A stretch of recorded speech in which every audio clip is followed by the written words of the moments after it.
And for more on the politics of the budget, we're joined this evening by Mr. T.S. Singh Deo, who's a former Deputy Chief Minister of Chhattisgarh. Also with us is Syed Zafar Islam, BJP spokesperson. Let me start with you first. Mr. T.S. Singh Deo, opposition parties have said that they are going to be launching an all-out protest tomorrow because they are claiming that there is some kind of stepmotherly treatment being meted out to opposition-ruled states. And the case in point over here is Andhra Pradesh and Bihar, which appear to have cornered the lion's share of the allocations as far as this budget is concerned when compared to other states.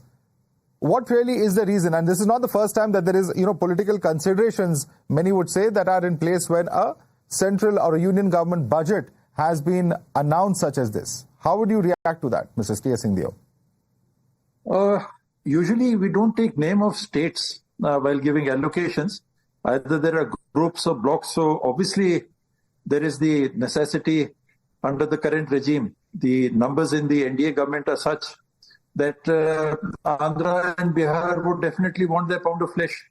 So they've been named. They have not been allocated. What they really wanted was the special status for their states, where they would be probably getting central grants at 1090.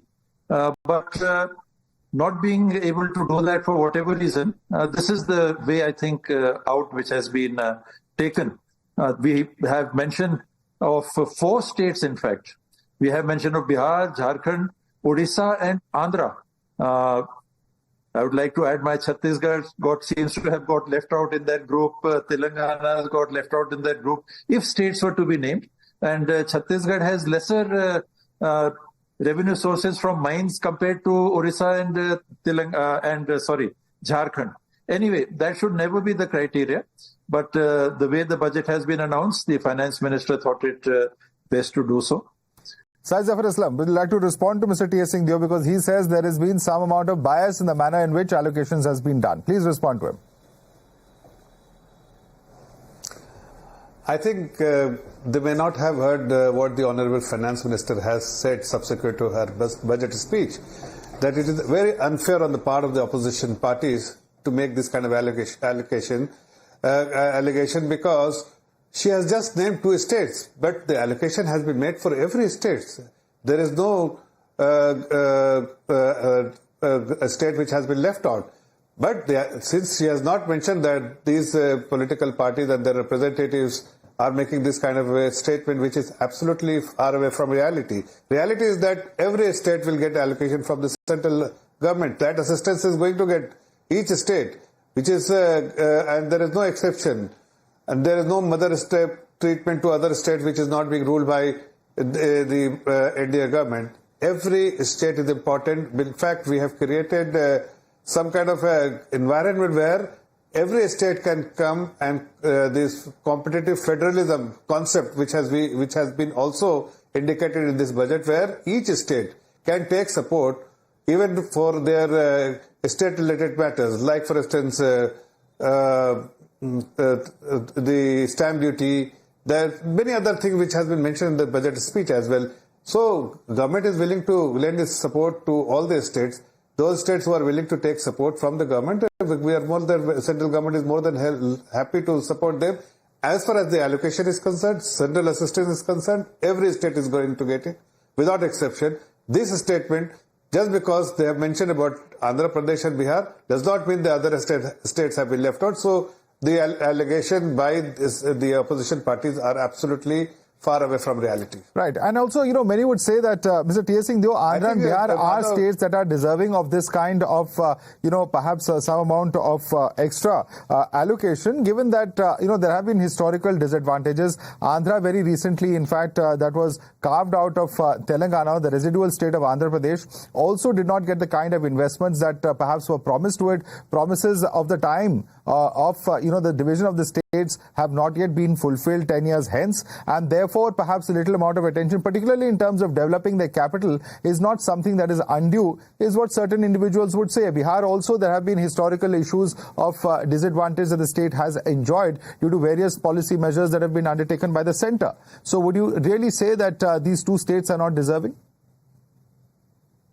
As my panelist friend just mentioned, as far as central government allocations go, the Finance Commission has allocated 41% of the state share. That is a given. So it is not as if the states will get nothing. That is the constitutional provision. You get just a little bad taste. Nothing more than that. Just a little bit of bad taste. If we go into pettier details, then I, for example, say that compared to, let us say my state, Chhattisgarh, Uttar Pradesh and Bihar get a lion's share as far as GST is concerned.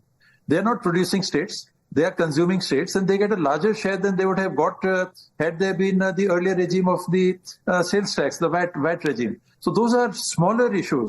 It's just that it gives, let us say, the opposition something to pick on. Why I mention states?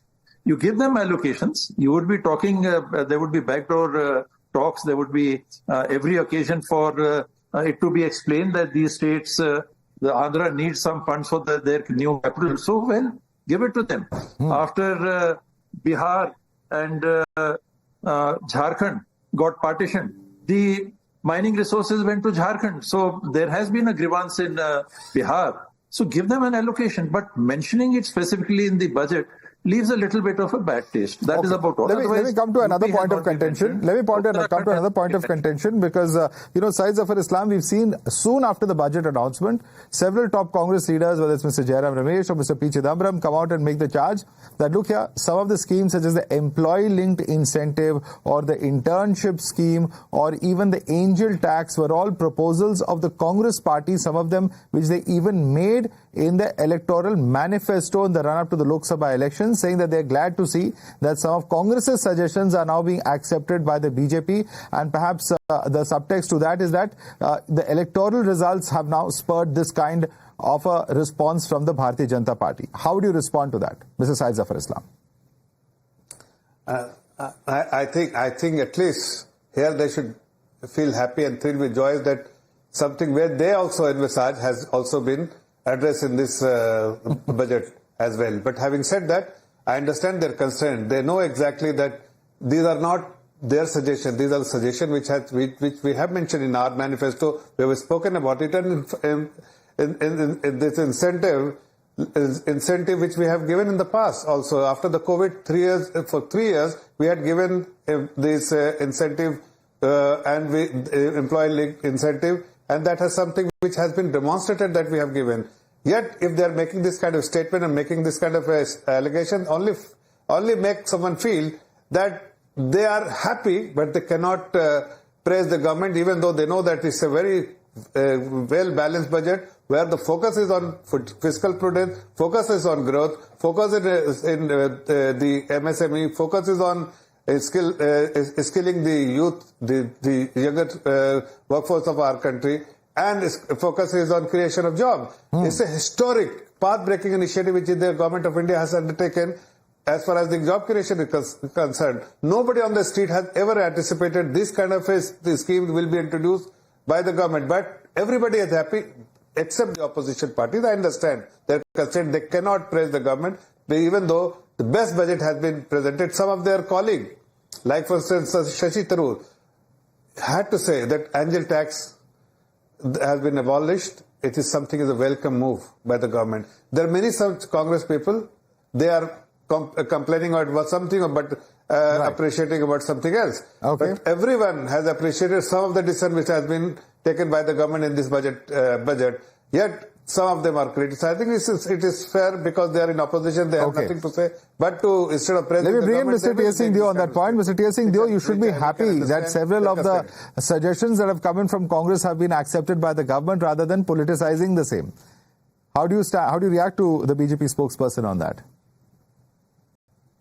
There is a sense of satisfaction, certainly, that, to put it in a political sort of language, okay, we are being heard now. I don't remember many of these points in the BJP manifesto, but okay, maybe I missed it. It was there in our manifesto. Maybe because it was not meant for the Congress party. What we charged was for the country. So what we were thinking for the country, for the good of the country, if the budget also reflects that. So to that extent, we stand satisfied and vindicated. That's no issue with that. And there would be other initiatives that the finance minister has taken. I tried to go through the entire speech, her entire speech. May have missed a few minutes. But I went through her entire speech. She tried to balance out some issues, try to say that we have brought down the fiscal deficit and we'll try to bring it down further. It is within 6 or 5. It was 5.9 or 4.9. But the attempt is to bring it down. So there are things which are there. If it's a 48 lakh crore budget, there would be things that will be done for the country, for the people of the country. But there would be other policy initiatives which we would have been happy when we talked of defense. Maybe something regarding the Agniveer should have been there. Okay. Whatever, there are a lot of suggestions which are coming. We didn't hear about that. We didn't hear about the MSP laws. There are many things we could All right. point Perhaps out, a long list, simply... perhaps no budget can fully satisfy every citizen, but certainly interesting to see the kind of politics that have broken out. Mr. T.S. Singh Deo, Syed Zafar Islam, I'd like to thank both of you for joining us this evening here on Times Now.